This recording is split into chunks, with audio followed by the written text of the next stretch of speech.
Swayam Prabha. Digital India. Educated India.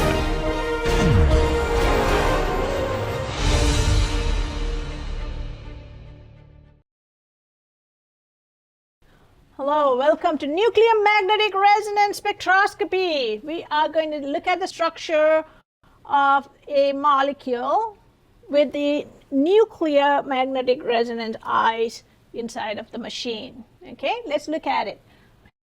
We did a few before. We're just doing practice problems for you, so when you see something, you know how to go about it. All right, here is a spectra. It has only 2 peaks.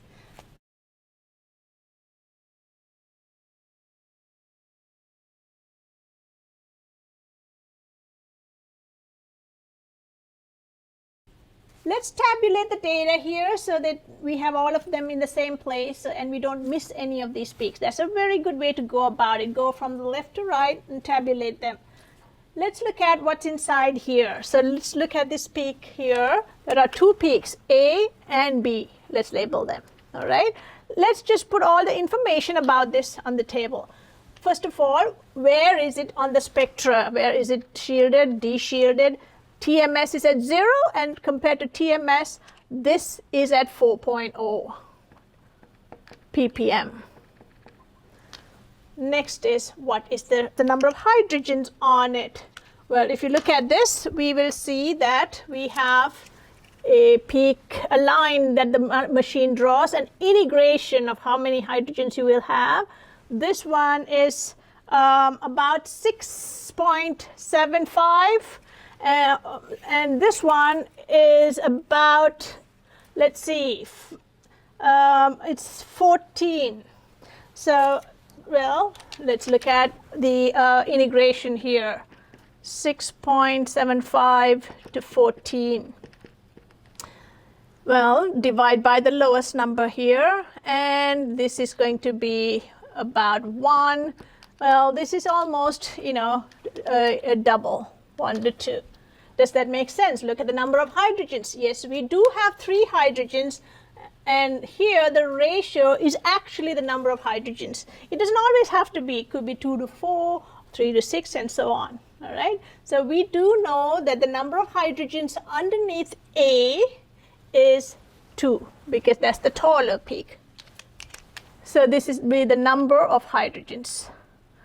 And, well, I'm going to put this as 1, and B is going to be at 5.75. All right, so over here we can see that this peak is not a simple singlet. It's got a splitting on it. And what is the splitting or the multiplicity? It's split into 2 peaks, so therefore the multiplicity is a doublet. Let's go to the next one, and here it is drawn out for you. It is a very symmetric triplet. One more piece of information that we need to solve is the number of neighbors. Okay, so N is, let's say, the number of neighbors. Okay, and so what is N plus 1?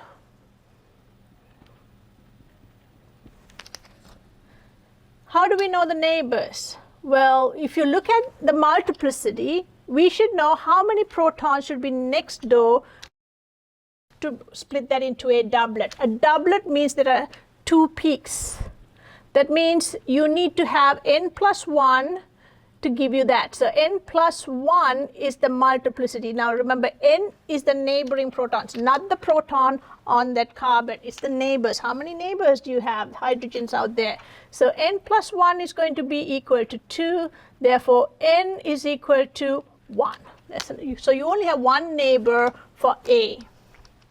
Well, what about B? So triplet would be A3. So you split into 3. N plus 1 is A3. That means N is going to be 2. So there's B having 2 neighbors and A having 1 neighbor.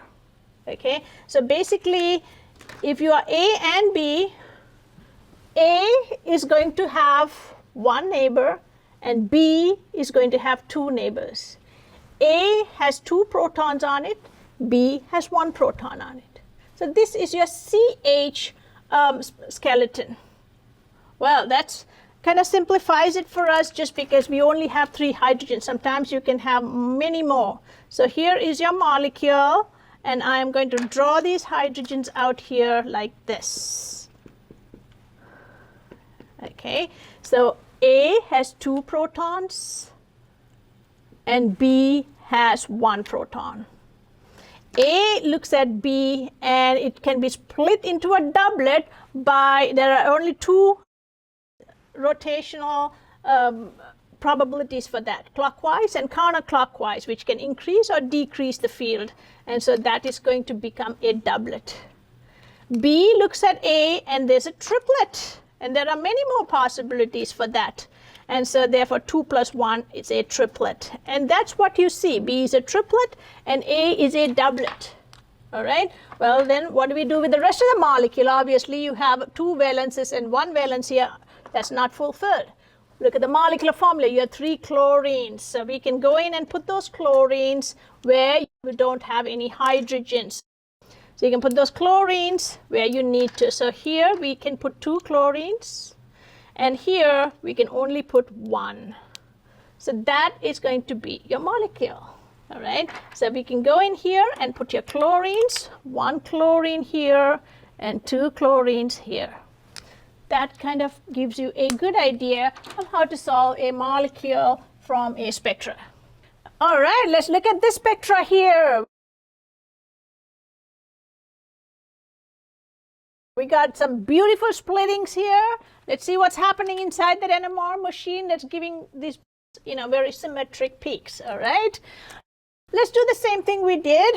That's just label the peaks and go down here. This is a very high resolution spectra because they're all individual peaks here, and we see 4 of them, and these are enlarged here.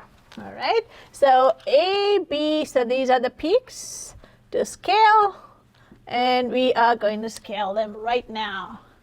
All right, A is at 1.0, B is about 1.8, C is 1.9, and D is about 4.1. Okay, so this is the most D-shielded. I don't know if you can see the formula over here. It's C4H9Br. All right, so, well, we should really do a unsaturation, and if you have 4 carbons, 2n plus 2 is going to be 2 times 4 plus 2, that's 10. And for bromines, we have to add a hydrogen. So this would be C4H10, which means you would have 0 double bonds. So this is a saturated compound. And let's see how we can then go about doing the exact structure for that molecular formula. All right, so here, so let's go about finding the heights. This is about 3 centimeters. This is about 6 centimeters. This is about, let's see, 8.5, and this is about the same, about close to 8.5 centimeters.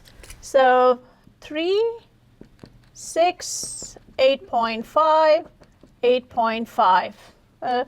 Divide by the lowest number, and you are having a 1 to 2, about 3 you could say, and 3 rounding off to a whole number.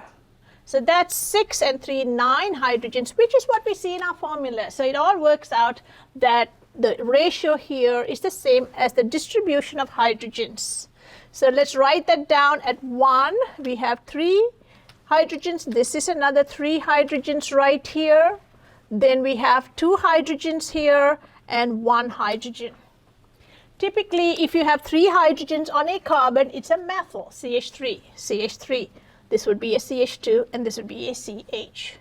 But we don't know what order it is. So let's try to figure that out from the multiplicity here. Let's go to the multiplicity. And the first one is a triplet. The second one is a tall doublet. The third one here, if you count the little peaks here, 1, 2, 3, 4, 5, that's a quintet.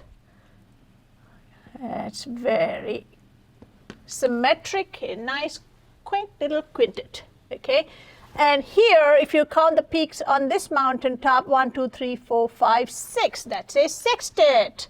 You can write quint, and this is a sextet. Okay, and so we can see that these are going to be the multiplicity. Oops, sorry, let's S. I don't want to distract you right there. All right, let's then see, well, how is it connected? We can go from the multiplicity and see, you know, what it is next to, the neighbors. Neighbors are really important in NMR. You have got to be nice to your neighbors, and they'll give you beautiful splittings, okay? Or maybe a splitting headache, who knows. So let's do n plus 1 for each of this. N plus 1 is the multiplicity. So n is the number of neighbors. Okay, I don't have room for that. It means neighbors. All right, so here's a triplet. That means if you want to have a 3, you got to have 2 neighbors because of the n plus 1 rule. So n is equal to 2 here. So this methyl has got 2 hydrogens next door. This is a doublet. So to have 2, you got to have 1 plus 1. And so n here is going to be a 1. So over here, let's say this is a quintet. So that means you got to have 5. That means n should be 4 to have. So you have 4 neighbors, you'll be a quintet. And in this case, sextet, you have 6 here, so you have 5 plus 1, and you have 5 neighbors. Okay, that's enough to give anybody a splitting headache. All right, so let's look at who's going to be whose neighbor and how do we figure this out. So let's take A. A has got 3 hydrogens in the same environment. Typically, that would be a methyl. It's all on the same carbon, which is why you have 1 peak for that. Now, that is going to have a neighbor with 2 hydrogens, all right? So basically, you have a CH3 that's connected to a CH2. Now, whenever you have a CH3, CH2 by itself, you always, we did this before, you had a triplet for this and a quartet for this. However, we don't see a quartet. We do see a triplet, which means you do have a methyl next to a CH2. So let's write that piece down. So you have a CH3 that has a neighbor with 2 hydrogens.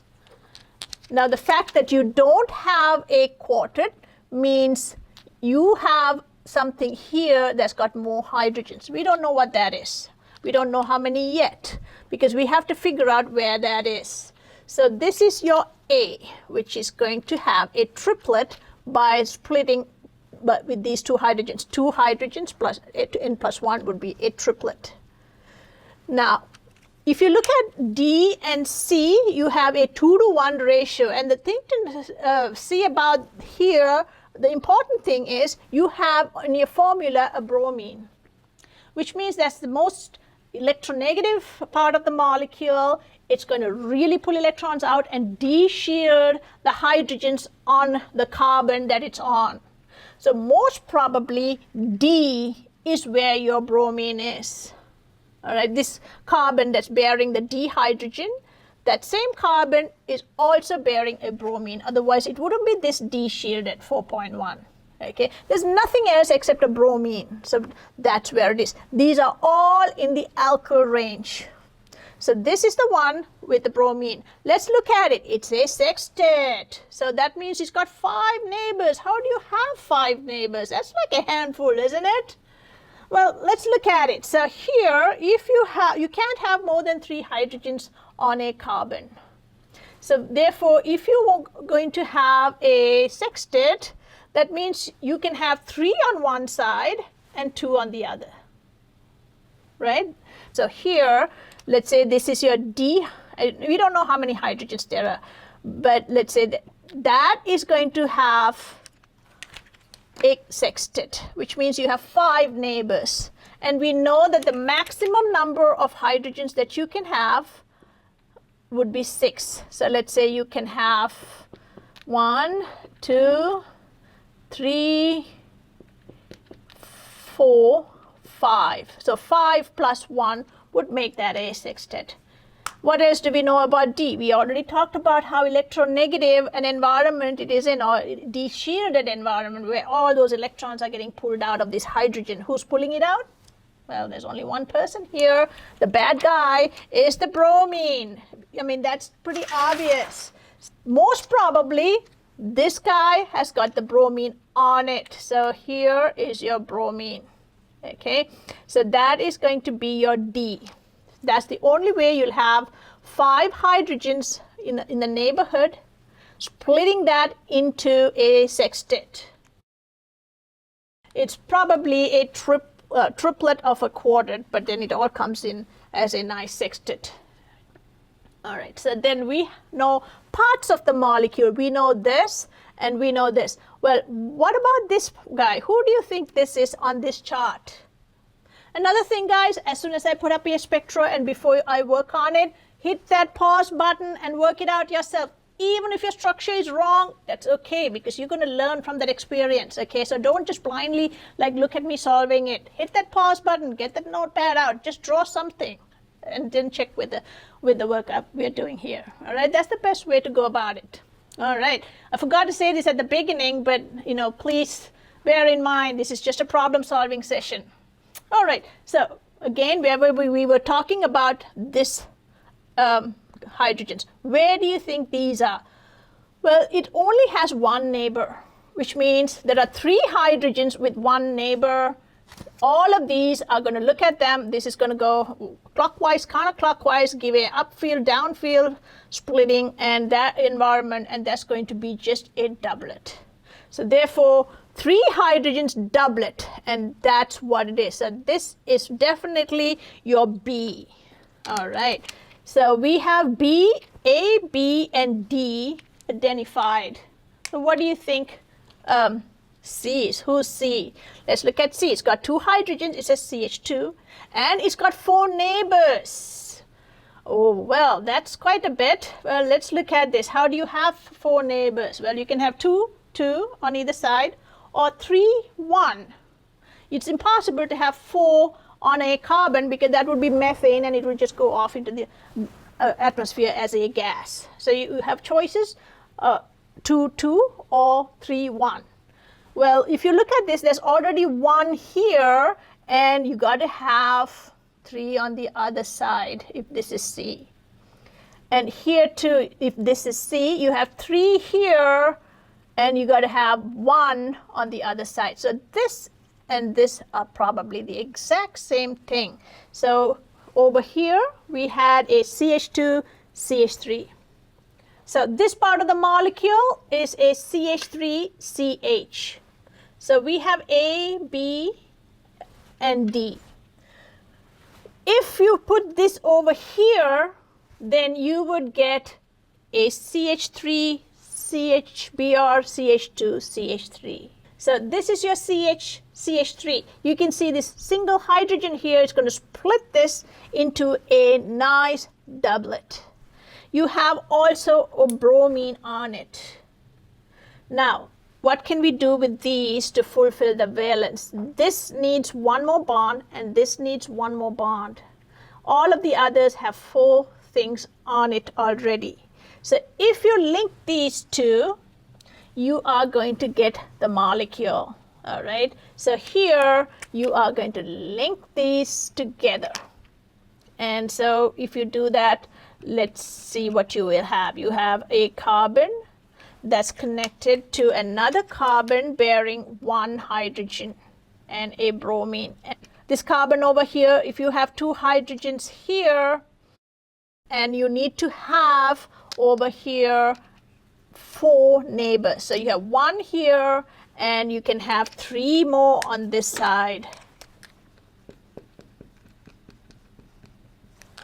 Let's check it out. 1 hydrogen neighbor for all of them. These are all going to be a doublet. So these are B hydrogens. This one has got 1, 2, 3, 4, 5. And it's also the most de-shielded because of the bromine. Therefore, this is going to be the 1 hydrogen on that carbon. That is going to be the D.